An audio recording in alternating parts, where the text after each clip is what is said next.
Bon après-midi. Donc, c'est le temps le plus difficile d'avoir énergie, n'est-ce pas? Donc, je vais vous bien regarder. Et si je trouve quelqu'un qui n'écoute pas, ou les yeux sont fermés, je vais vous trouver, hein? Et j'ai une bonne illustration pour utiliser dans ce cas. Donc, soyez prêts. Et j'espère que je n'aurai pas quelqu'un pour utiliser. OK. On va prier et ensuite, nous allons à la parole de Dieu. Seigneur, merci pour ce temps. Merci pour ce que tu vas faire. Et Seigneur, nous prions que, encore comme avant, que tu travailles en nous et que tu nous transformes encore de plus en plus d'être comme ton Fils Jésus. Merci pour l'espérance qu'on trouve dans ta parole et merci pour la puissance qui est là-dedans. Au nom de Jésus. Amen. Matthieu chapitre 9. Matthieu chapitre 9. Et pour la troisième fois aujourd'hui, nous allons voir quelque chose que Jésus a fait une seule fois. Mais, c'est encore... Il y a quelque chose que je n'ai pas mentionné dans les premières deux sessions ensemble, les premiers deux passages. Mais c'est vrai de deux et aussi c'est vrai de ce passage. Et c'est que les choses que j'ai choisies, c'était pas des choses où on dit, bon, Nathan, vraiment, ça dit Jésus arrête, mais en fait, c'était pas très important. C'était un mot que tu voulais juste prendre pour prêcher un message. Non.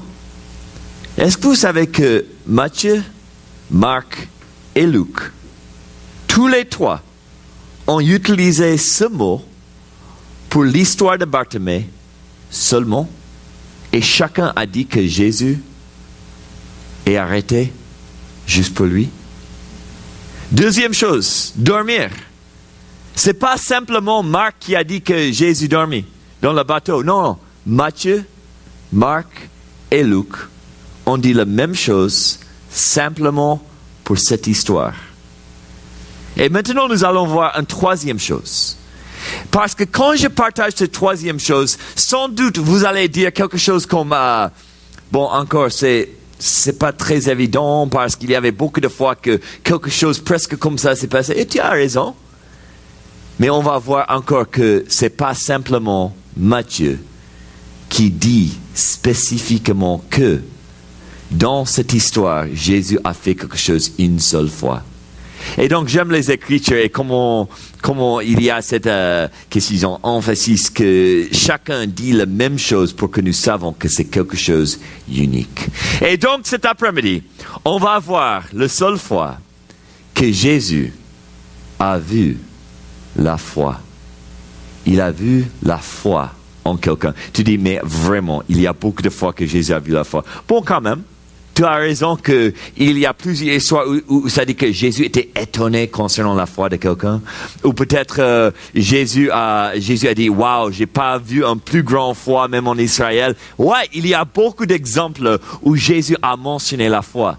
Mais je trouve que c'est intéressant que c'est cette histoire seulement qui dit que Jésus a vu la foi en quelqu'un. Parce que qu'est-ce que la Bible dit en Hébreux chapitre 11, verset 6? C'est dit que sans foi, c'est impossible de quoi? De plaire à Dieu, n'est-ce pas?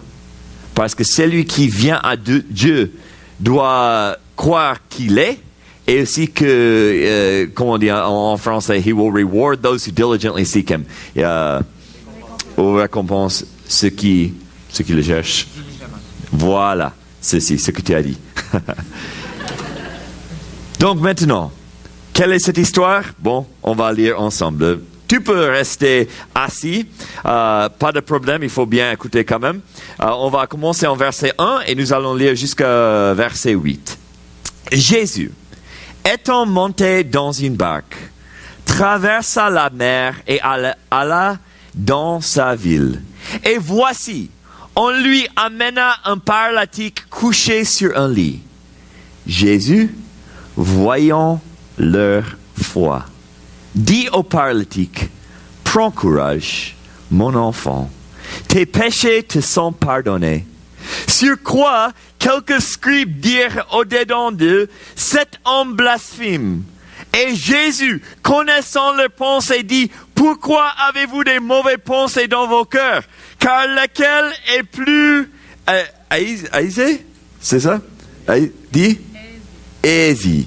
De dire, tes péchés sont pardonnés, ou de dire, lève-toi et marche. Or, afin que vous sachiez que le Fils de l'homme a sur la terre le pouvoir de pardonner les péchés, lève-toi, dit-il au paralytique, prends ton lit et va dans ta maison. Et il se leva et s'en alla dans la maison. Quand la foule vit cela, elle fut saisie de crainte et elle glorifia Dieu qui a donné aux hommes un tel pouvoir. Donc, nous voyons ici, Jésus a vu leur foi. Voyons leur foi. Mais il faut qu'on comprenne encore la situation avant que nous comprenions pourquoi c'est une grande chose que Jésus a vu la foi de pas simplement cet homme, parce qu'il y avait plusieurs. Est-ce que vous savez combien d'hommes qui étaient en partie de cette foi? Il y avait combien? Ici, voilà, 4 ou on peut dire 5 si on ajoute celui-là, n'est-ce pas? Donc tu as raison. Il y a 5 hommes, il y a 4 qui portent cet homme. Et tu dis, bon, comment est-ce que nous savons qu'il y a 4? Si tu regardes les autres exemples en Marc et aussi en Luc, on voit qu'il y avait 4 hommes qui ont amené leur ami à Jésus. Mais j'ai une autre question pour vous.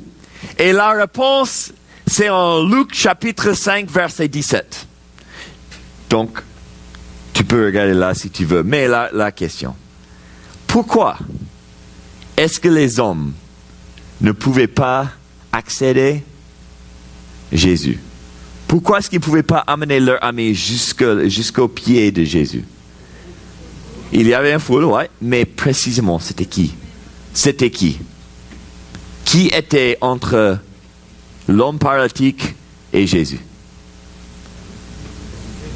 C'est qui? Voilà, les scribes et les pharisiens. Et ça ne dit pas simplement les scribes et les pharisiens, ça dit les scribes qui sont venus de toutes les régions de Nazareth, ils sont venus de Judée, ils sont venus de Jérusalem, ils sont venus de partout. Nous disons aujourd'hui, si c'était une réunion, on dirait que c'est un leadership conference, n'est-ce pas? C'est tous les leaders de la région. Ils sont venus ensemble pour écouter Jésus. Donc attendez maintenant, réfléchissez-vous un peu plus profond. Les scribes, les pharisiens, ils représentent quoi dans les Écritures? La loi. Attendez. Qu'est-ce qu'il y avait entre l'homme paralytique et Jésus? La loi. Et si on voit cette réalité, on voit que ce qui est entre très souvent, nous et en relation avec Dieu, c'est pas des mauvaises choses, c'est une perspective de Dieu qui n'est pas réalité. C'est que nous avons peur de Dieu. Nous avons cette idée que Dieu est là avec un grand bâton, il est prêt à nous frapper si nous faisons juste quelque chose de mauvais. Mais en réalité, quand nous comprenons qui il est, nous voyons que vraiment ce qui nous sépare, c'est quand nous regardons notre relation avec Dieu comme quelque chose de gagné, pas comme quelque chose qu'on a déjà reçu et maintenant on a l'opportunité de lui connaître et de plaire à lui. Et donc on va voir cette foi qui sera montrée très évidemment bientôt. Mais attendez, il y a une autre chose. Regardez versets 2, 4, 6 et 8. Il y a un mot qui est dans chacun de ces versets, mais ce qui est bizarre, c'est qu'en français et en anglais aussi, c'est traduit différent chaque fois. Mais il y a un mot qui est le même. En grec, c'est le même mot. Et c'est important parce que c'est le mot que nous regardons en verset 2. c'est le mot voyant. Voyant. Jésus, en voyant leur foi. Donc, vas-y, dis-moi, en verset 4, quel est le mot voyant? Connaissant. C'est le même mot. Jésus, voyant leur pensée. Verset 6. Sachez. Jésus, afin que vous voyiez que le Fils de l'homme a sur la terre le pouvoir de pardonner les péchés. Verset 8. C'est presque le même là. Voilà. Ils ont vu, n'est-ce pas? Ils ont vu le pouvoir de Dieu. Et donc, je veux qu'on commence avec la première chose, c'est la perspective de Dieu. Parce que qu'est-ce qu'il voit ici? Il voit la foi, mais aussi en même temps, il voit leur pensée. Et après, qu'est-ce qu'il veut? Il veut que les gens voient qui il est. Et ensuite, à la fin, la foule va voir ce qu'il a fait. Donc, la perspective. Mais quelle est la perspective de Dieu? Qu'est-ce que c'est qui est unique avec ce passage? Quelle foi est-ce que Jésus a vu ici qu'il n'a pas vu les autres fois? Bon, on va commencer là où Jésus commence. Il dit, prends courage, mon enfant. Ok. Donc, en venant à Jésus, c'était pas facile, n'est-ce pas? Parce qu'ils sont venus, il y avait un blocage, un embouteillage avec les gens. Donc, ensuite, ils devaient aller qu'est-ce qu'ils ont? Drop the guy down. Descendre, voilà. Mais, qu'est-ce qu'il y a qui est intéressant dans ce passage en Matthieu 9? Il y a beaucoup de choses intéressantes, mais quelle est une des choses très intéressantes? Par exemple, attends, pause. Si aujourd'hui, dans cette réunion, tout d'un coup, quelqu'un de... on va pas dire quelqu'un. On va juste dire une voiture. Une voiture, ça vient à côté et tout d'un coup, il turn the wheel et avec plein vitesse, il entre par cette fenêtre. Et tout, les fenêtres cassent et vous, malheureusement, vous êtes morts, vous les deux. Attendez, je sais que tu dis, pourquoi tu dis ça? Attends. Maintenant, à la fin de la journée, je donne tout le monde un feuille et les policiers vont faire la même chose. Ils vont dire, écris ce qui s'est passé. Bon, si tu parles de la journée, peut-être tu vas mentionner quelque chose des messages, peut-être tu vas mentionner quelqu'un qui était là, peut-être tu vas parler de la nourriture que tu as mangée, mais chaque personne, sans doute, va dire quelque chose concernant ce qui s'est passé là, n'est-ce pas? Parce que ça serait sur nos pensées. Mais est-ce que vous avez remarqué ce que Matthieu n'a pas dit?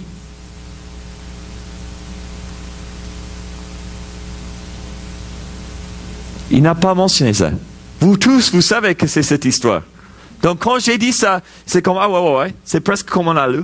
Mais on n'a pas lu. C'était pas là. Parce que c'est pas ça qui était important. Matthieu, Marc et Luc ont mentionné la même chose. Mais la même chose, cet grand événement, c'était pas qu'il devait enlever une pièce de la maison pour que cet homme soit descendu. Ce qui a étonné Matthieu, Marc et Luc, c'était que Jésus a vu leur foi. C'est ça que tout le monde a mentionné. C'est intéressant, n'est-ce pas? Qu'est-ce que Dieu cherche dans nos vies? Ce n'est pas une vie pleine d'actions, pleine de grandes choses, plein de choses où le monde dit « Ah, wow, c'est impressionnant ». Non. Il veut la foi en action. Et donc, la perspective de Dieu, des fois, nous disons, Dieu, c'est presque comme il rate les choses qu'on voit et il voit les choses qu'on rate. Et donc, ici, on voit la perspective de Dieu, mais il commence avec « prends courage ». Tout d'un coup, cet homme est devant lui. Il est là par terre. Et Jésus dit « prends courage ». Maintenant, il y a deux façons de dire « prends courage » dans leur langue. Quand il dit prends courage, c'est du courage, il faut prendre du courage, il ne faut pas avoir peur. Ok, deux mots. Par exemple, comme enfant, j'avais peur des murs. Je sais, c'est pas normal, mais j'avais quand même peur. Et tu sais, je ne voulais pas dormir à côté d'un mur et mon lit était assez près d'un mur. Donc chaque soir quand maman m'a mis dans un lit, ça c'est comme à l'âge de 2 ans, je ne me souviens pas de ça, mais tout le monde dit que c'était vrai, donc je crois bien que j'avais peur. Je voulais y aller le plus loin possible sur le lit pour que je ne devais pas toucher le mur. Je ne sais pas qu'est-ce qu'il y avait là-dedans, mais en fait, il y a un danger. Mais tu sais ce que mes parents m'ont dit? Prends courage. Soyez pas peur. Attendez. Ça, c'est un moyen. On va revenir à ça. Un deuxième. J'aime beaucoup le sport de bungee, ok? Et de sauter des ponts et quoi. Le premier que j'ai fait, c'était 216 mètres, ok? Donc, c'était très haut. Et j'ai fait même plus haut que ça plus tard, mais c'était pas un pont. Et avec bungee, des fois, on dit prends courage. Mais c'est un autre type de courage. Ok. Donc, avec un bungee, si je dis prends courage, ça veut dire maîtriser vos peurs, vos craintes, dans le sens que tu peux le faire, allez, saute. Et je sais que c'est effrayant, je sais qu'il y a plus de 200 mètres de air qui est sous toi, mais allez, saute. Le bungee va t'attraper, tu peux le faire, allez. Ça, c'est un type de ce courage. Mais c'est pas la même chose que mes parents m'ont dit ici. Quand ils m'ont dit prends courage, c'était pas tu peux le faire, tu peux battre ce mur. Alors, ce mur ne va pas gagner. Allez, faites-le. Non, c'était le mur n'a rien de tout. Tu n'as pas même une raison d'avoir peur de cette mur. Prends courage. N'ayez pas peur. Il n'y a rien de tout qui peut te faire du mal. C'est ce deuxième type de courage que Jésus a dit ici. Il a dit, n'ayez pas peur. Il n'a pas dit, ça va, je suis avec toi, tu peux le faire. Alors. Non. Jésus dit, n'ayez pas peur, prends courage. Il n'y a rien de tout qui peut te toucher. C'est intéressant parce que c'est pas l'œuvre de cet homme. C'est pas l'attitude de cet homme. C'est pas si il peut avoir le courage, il peut être guéri. Non. C'est pas ça. C'est qui Dieu est. Et il dit prends courage. Il n'y a rien qui peut te toucher. Et la deuxième chose, qu'est-ce qu'il dit? Prends courage, mon enfant. C'est précieux, n'est-ce pas? Au début, il dit tu es déjà à moi. Et donc, prends courage. Je sais qui tu es, mais je veux que tu saches qui je suis. Et donc, quand il dit les deux choses-là, ça c'est la perspective que on a besoin dans ces situations dans la vie, mais ça c'est la perspective de Dieu. Mais attendez, maintenant, regarde la priorité de Dieu. La priorité. Et ici, l'histoire, ça tourne un peu bizarre. C'est comme avec l'autre histoire qu'on a regardée avant, avec l'orage. Quand l'orage était là, la première chose que Jésus a fait, il a parlé aux disciples avant de parler à l'orage. Mais maintenant, regarde ce que Jésus fait. Écoute, si tu ne crois pas que c'est bizarre, tu ne comprends pas l'histoire. Il y a beaucoup de gens, n'est-ce pas? Cette salle est plein de gens. Et tout d'un coup, les pierres, ça commence à tomber. Et bientôt, on voit le soleil. Et après, on voit 4 hommes qui regardent. Et ensuite, ils ouvrent le trou assez grand. Et tout d'un coup, un corps descend. Et tous les scribes et pharisiens, sans doute, ils disaient, qu'est-ce qui se passe? Et tu sais qui je veux voir? Je veux voir celui à qui la maison se tient, en fait, parce que quand il voit sa maison en train de tomber, alors, je ne sais pas ce qu'il a dit. Jésus, fais quelque chose. Mais quand l'homme est descendu là devant Jésus, tout le monde savent le problème. Il est paralytique. Sauf Jésus. Parce qu'imagine, c'est tellement bizarre. L'homme est là, paralytique. Les 4 amis sont en haut, tous les scribes et pharisiens. Et Jésus, il regarde cet homme, il dit, prends courage mon enfant.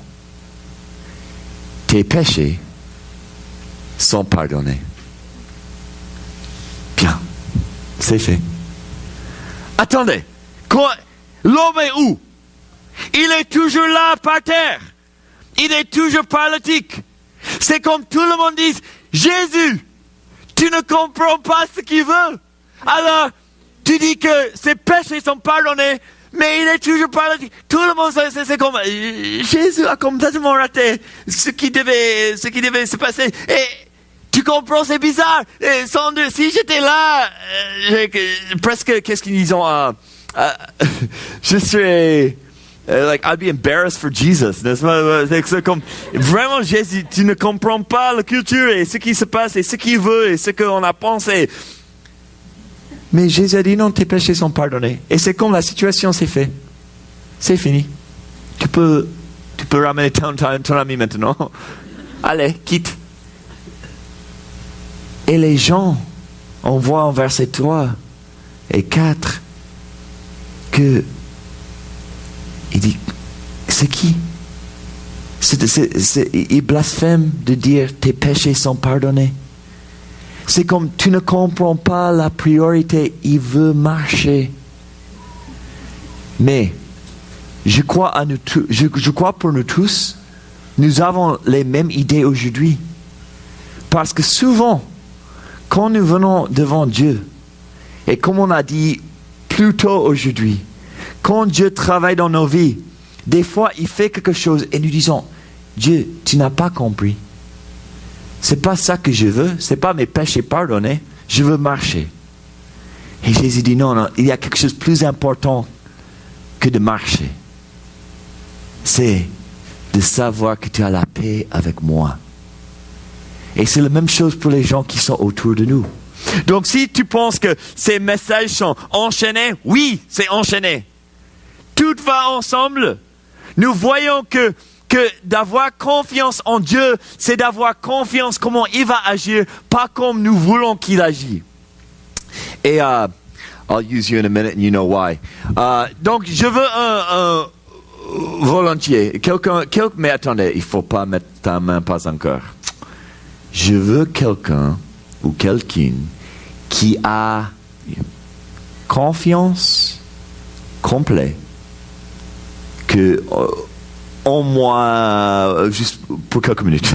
Tu ne dois pas avoir confiance en moi pour la vie, mais juste pour quelques minutes. Et je te dis en vérité, je vais bien garder ton confiance, bien garder. Donc j'ai besoin d'une seule personne, juste pour m'aider, qui a confiance complet. Il y a 2 seulement. Je veux au moins une dizaine qui sont prêts à l'heure. Voilà, merci beaucoup. D'accord. Donc, je vais te choisir. Venez, mon frère. OK. Non, mais il n'y a pas de problème. Comme j'ai dit avant, je vais bien garder ton confiance. Donc, venez ici. OK. Donc, il y a l'année passée, et même Bruce était là. C'était à New Orleans, the story about New Orleans Trust Fall. And hence why I said what I said to you beforehand, so be ready. Donc, on était à New Orleans et c'était juste une soirée normale. J'étais avec un autre homme, Colby, il s'appelle, et on marchait ensemble. Et quand je marche, je te dis, et il sait que c'est la vérité. Quand je marche normalement, pas vite, normalement, pour moi, ça c'est normal, ok? C'est normal. Si je veux marcher vite, c'est beaucoup plus vite que ça, ok? Donc, en tout cas, j'étais juste en train de marcher. Et il y avait un groupe de filles, mais je ne l'ai pas connu. C'était juste un groupe peut-être 8, 9, 10 filles, l'âge de environ 18 ans, quoi. Ils étaient là à côté. Je ne les ai pas vus avant. Hein. Maintenant, je sais qu'ils étaient là à cause de ce qui va se passer dans une minute. Mais ils étaient là à côté et en train de parler. Moi et Colby, on marchait. Bruce et encore 4 autres garçons étaient derrière nous. Et en marchant tout d'un coup, un de ses filles, et c'était pas une fille c'était une fille très athlétique et elle est sortie devant moi, mais pas juste devant moi, je veux dire peut-être 5 mètres devant moi. Mais dès que je marche vite, je serai dans 5 mètres dans 2 secondes, n'est-ce pas? Donc, et tout d'un coup, elle a marché devant moi, elle a tourné son dos et elle a crié « Trustful !» Et si tu ne comprends pas Trustful, je ne sais pas en français qu'est-ce que c'est, mais c'est un test de confiance, n'est-ce pas? Et elle a tombé, juste comme ça. Pow! Et j'ai dit, alors, je crois que c'était à moi, parce que j'étais le seul qui était derrière elle. Donc, vite, j'ai fait boum, et je l'ai attrapé juste là, tout près de la terre. Et je te dis honnêtement, et Bruce sait bien que c'est comme ça. Quand je l'ai attrapé, je l'ai remis comme ça à côté, et j'ai continué à marcher. J'ai jamais dit un seul mot à elle. C'était les pauvres qui sont venus derrière, parce que c'était une situation très awkward, hein. Donc, mais quand même, je l'ai bien attrapé. Ça, c'est un trustful. Donc, on va juste essayer quelques trustful ici. Donc, la première chose, c'est que quand je dis 1, 2, 3, tu vas juste faire un trustful. Un trustful, c'est pas compliqué, n'est-ce pas? La grande chose, il faut bien regarder, c'est ses genoux. Si vraiment il a la confiance, ses genoux ne vont pas bouger, n'est-ce pas? Ça serait bien locked in place, ok? Donc, on va juste faire un simple trustful, ok? Donc, sur toi, et je vais te bien attraper. All right? 1, 2, 3, fall. OK, pas de problème, right? OK, c'est facile. So now, maintenant, ça doit devenir un peu plus compliqué. Ouais, viens ici. Voilà. Yeah. OK. But again, I'm gonna catch you. Pas de problème, OK? I might like, but I will catch you, OK? If I fall, you'll fall on me, OK? So it's good. OK. Donc, sur toi, OK? All right. 1, 2, 3, tombe. Voilà, bien fait. OK, mais c'est pas terminé. Attends, j'ai une autre idée. Ouais, c'est bon. Voilà. Maintenant, on va le faire encore.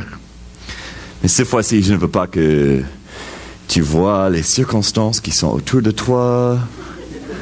Donc, c'est bon. OK. Bon, on va juste essayer ici avant. OK. Ici, c'est bon. OK, sur toi. 1, 2, 3, tombe. Ah, bien. OK, attends.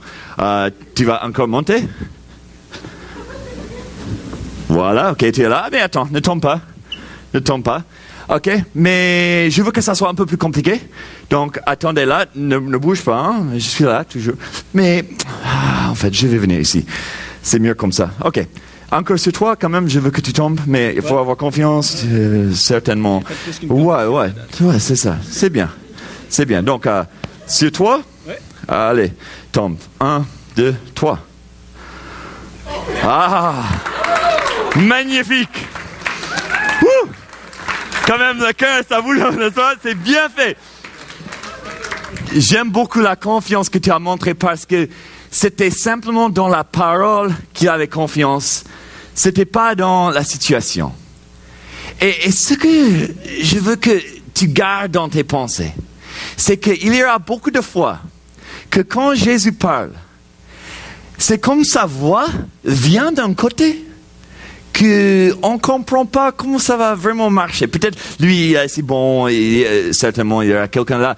Mais j'ai fait ça avec beaucoup de jeunes, des jeunes de 14, 13, 12 ans. Et tu sais, ils m'ont jamais eu... quand ils ne pouvaient pas voir, et ma voix était devant, chaque fois, leur genou se flèche un peu. Parce que c'est quelque chose où tu dois faire plus que ce que ton corps dit de faire, n'est-ce pas? C'est like override your mind. Et c'est comme ça spirituellement aussi.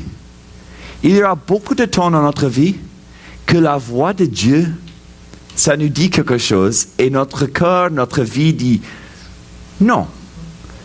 Ta voix vient d'une direction qui ne marche pas pour mes pensées, pour ma confiance. Mais c'est dans ces temps-là que Jésus va voir ta foi. C'est là où quand le monde dit il ne faut pas le faire, que Jésus dit maintenant tu as l'opportunité de montrer le monde qui je suis, même quand tu ne comprends pas. Merci beaucoup, mon frère. Merci.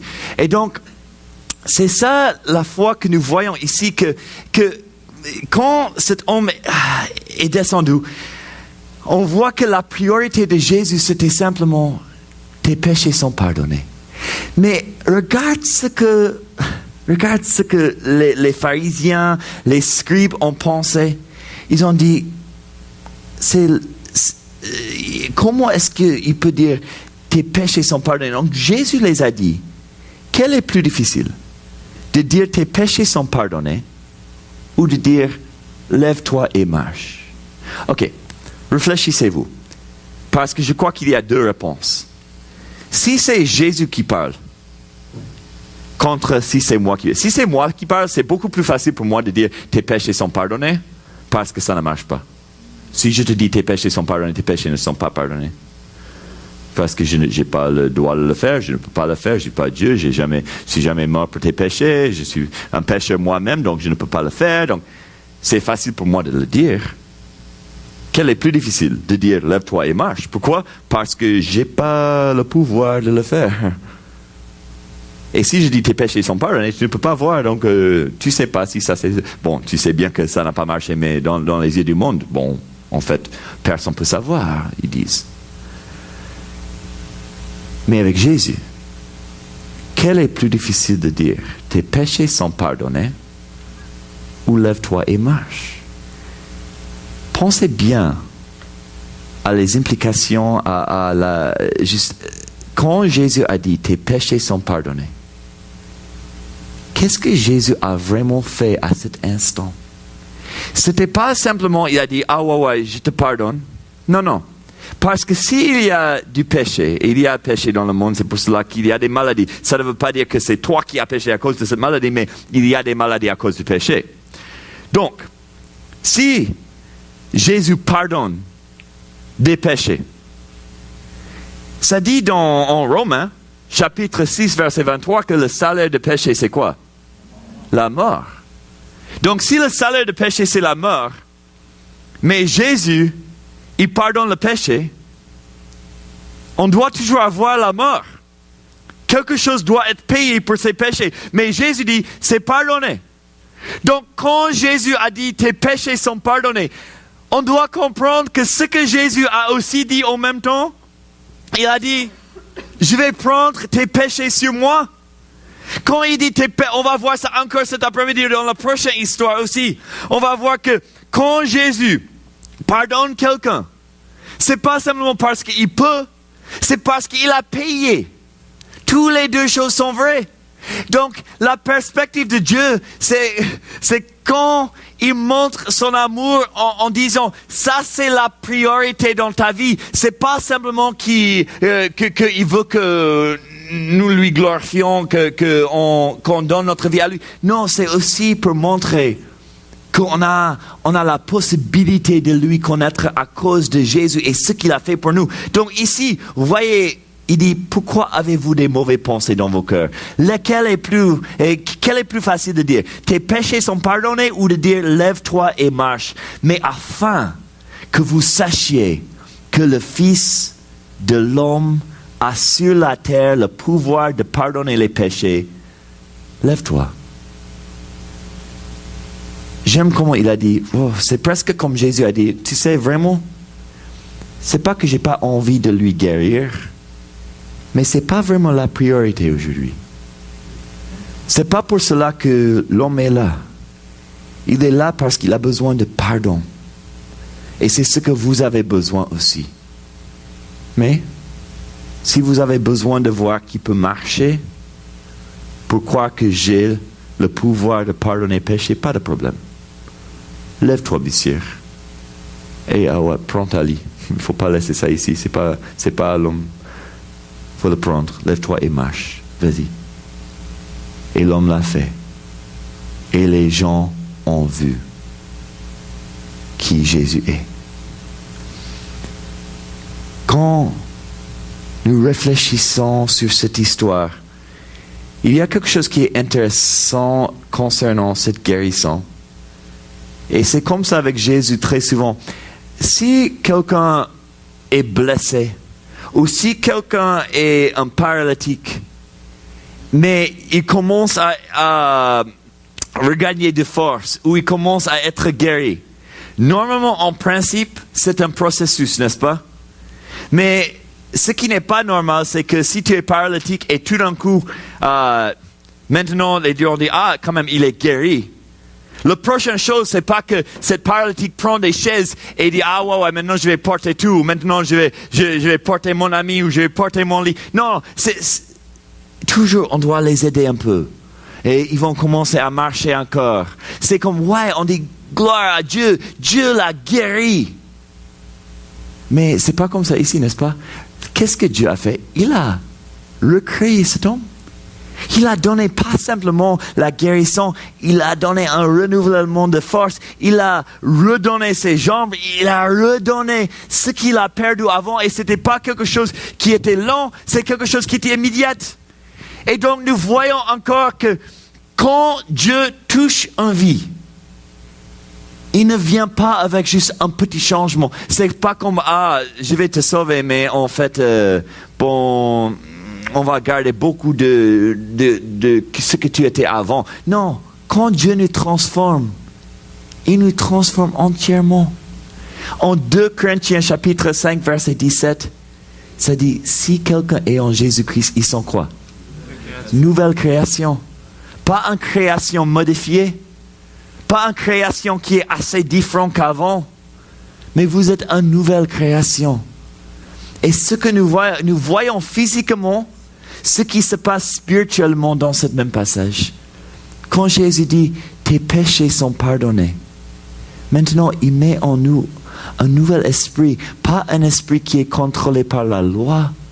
Pas celui qui est contrôlé par peur d'une relation qui peut-être Dieu va enlever. Non, il dit, prenez courage, mon enfant.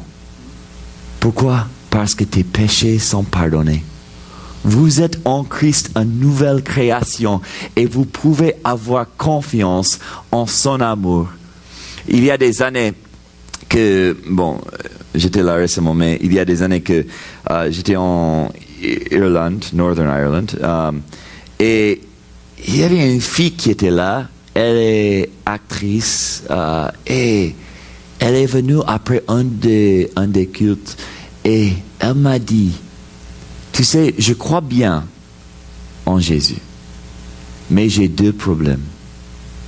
Le premier problème, c'est que je ne l'aime pas trop. Et le deuxième problème, c'est que je ne déteste pas mes péchés. Vraiment, je ne déteste pas mes péchés. Et quand elle a dit ces choses, mes premières pensées étaient, c'est terrible. Qu'est-ce que c'est là, cette fille? Et c'est comme l'esprit m'a arrêté tout de suite, même avant que je pouvais répondre à elle. Et tu connais comme dans les films où il y a une pause et c'est comme un caractère est dans un monde tout seul et tous les autres sont juste en pause, n'est-ce pas? Mais c'est comme il ou elle réfléchissent et quelque chose se passe en eux et éventuellement elle revient à la réalité. C'était comme ça pour moi. C'est comme Dieu a dit, attendez Nathan, avant de répondre à cette fille, je veux vous poser 2 questions. Est-ce que tu m'aimes comme il faut? J'ai dit, non Seigneur, je sais que je ne t'aime pas comme il faut. Ouais, c'est vrai. Est-ce que tu détestes tes péchés comme il faut? J'ai dit, non, je sais que je ne déteste pas mes péchés comme il faut, parce que si j'ai détesté mes péchés comme il faut, je ne les ferai jamais. Il dit exactement. Il dit, tu n'es pas à moi à cause de ton amour pour moi, et tu n'es pas à moi à cause de combien tu détestes tes péchés. Tu es à moi à cause de combien je t'aimais et combien j'ai détesté tes péchés. C'est pour cela que je suis venu et je suis mort pour toi.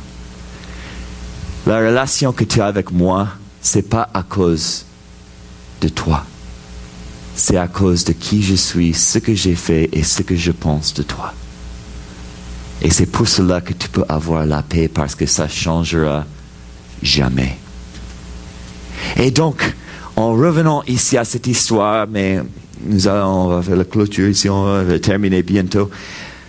Voyez que la priorité de Dieu en chacun de nous, c'est que nous pouvons comprendre et goûter l'amour de Dieu. Et des fois, l'amour de Dieu doit se montrer dans les situations difficiles, comme les orages et comme cette situation d'un paralytique. Mais c'est à travers de ça, regardez verset 8, ça dit, elle fut saisie de crainte et elle glorifia Dieu, qui a donné aux hommes un tel pouvoir. Le résultat de cette histoire, c'est quoi? C'est la gloire à Dieu. Donc, en terminant, je vous pose quelques questions et vous pouvez choisir plusieurs, comme vous voulez. Mais pensez bien à ces choses. Peut-être, dans ta vie, tu as vraiment cherché les pieds de Jésus. Peut-être pour toi ou quelqu'un d'autre. Et tu as des fardeaux comme cette paralytique et tu voulais amener ça à Dieu. Mais chaque fois que tu essaies de l'amener, c'est comme il y a quelque chose entre toi et Dieu. Ce que je trouve intéressant, c'est que leur foi était si puissant, c'était si complètement en Dieu, qu'ils n'ont pas accepté non comme en réponse. Et quand je dis ils n'ont pas accepté non, c'est pas comme Paul qui a dit, quand Dieu a dit non dans sa vie, quand il a prié 3 fois. Non, je veux dire, ils n'ont pas accepté non quand la réponse était quelque chose en dehors de Jésus. Et peut-être il y a quelque chose dans ta vie où tu as beaucoup prié, tu as beaucoup cherché Dieu, mais c'est pas que Dieu n'est pas là. C'est pas qu'il ne veut pas répondre, mais peut-être tu le cherches selon la loi. Presque comme Dieu, j'ai fait ça pour toi. Et ça, et ça, et ça, au moins tu peux répondre à moi dans ce cas. Je suis digne. C'est le contraire de Bartimée qui a dit, aie pitié de moi. Si tu viens à Dieu selon la loi, tu n'arriveras jamais. Parce que Jésus n'est pas accédé par la loi, c'est par l'amour. Et l'amour, c'est pas ton amour, c'est son amour pour toi. Et si nous voulons être obéissants à lui, c'est pas que nous serons obéissants et ensuite nous aurons une relation avec lui. Non, c'est qu'on va accepter la relation avec lui à travers de Jésus. Et ensuite, maintenant, à travers de l'Esprit en nous, on peut être obéissant à lui. Mais si on change les deux, nous n'aurons jamais une relation avec Dieu, mais la religion qui nous sépare de Dieu de plus en plus en plus.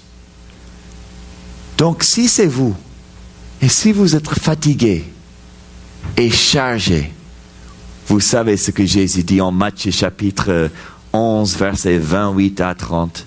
Venez à moi. Il n'a pas dit, allez, change ta vie et après venez à moi. Il a dit, venez à moi, vous tous qui êtes chargés et fatigués, et je vous donnerai du repos. Je crois qu'il y a beaucoup de gens, même ici dans cette salle, qui vraiment, tu veux du repos dans ta vie. Il ne faut pas traiter Dieu comme quelqu'un avec qui tu fais des négociations. Non. C'est ton Père céleste, mon enfant. Ne crains pas. N'ayez pas peur. Prends courage. Je vous aime et je veux travailler dans ta vie. Quelle est la foi que Dieu veut? Il veut la foi où nous le voyons, où on peut voir lui comme notre Père qui nous aime et pas comme quelqu'un qu'on doit apaiser, just like appease, n'est-ce pas? C'est apaiser, voilà, apaiser. Parce qu'il est déjà apaisé à travers du sang de Jésus. C'est la seule chose que Dieu veut. Et dès que nous avons ceci, maintenant en Jésus, il veut la foi qui dit, Jésus, tu es mon tout. Tu es la seule chose que j'ai besoin. Et j'ai cherché les réponses dehors. J'étais chassé ici et là.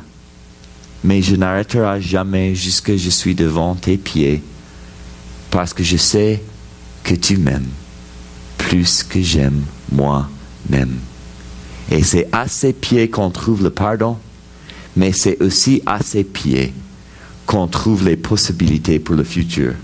Juste comme Bartimée, on voit que ce que nous avons avant, notre vie avant, les manteaux avant, doit être relâché, enlevé, jeté, pour que nous puissions être face à face avec lui. Donc, quelles sont ces choses qui te bloquent?